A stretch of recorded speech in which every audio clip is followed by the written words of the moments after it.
In this video, I'll show you how to factory reset your Sony TV. If you're watching this video, I expect you to have a problem with your TV. I'll show with you a quick solution before trying to factory reset your TV. This won't erase anything. Turn your TV off and unplug it from the wall socket. Now, depending on the model you have, you may have a power button on the back or one on the front under the TV. If you don't find one, don't worry, just skip this step.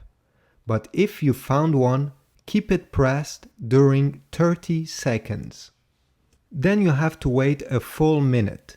If your TV didn't have a button, just wait 1 minute. And then you can safely replug your TV into the wall socket. If this didn't work, I'll show you a few methods that you can factory reset your TV. Not all TVs have a reset button on the back, but if yours has one, turn on your TV and keep the reset button pressed during 30 seconds. If yours don't have such a button, the second solution is to follow the steps that are on the screen. Feel free to pause the screen and take your time to do those.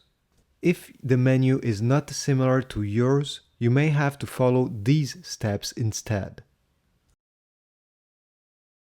I really hope this will solve your problem. Please leave a comment down below if you have other solutions. And don't forget to subscribe and leave a like to this video. It's really helpful. See you in the next one.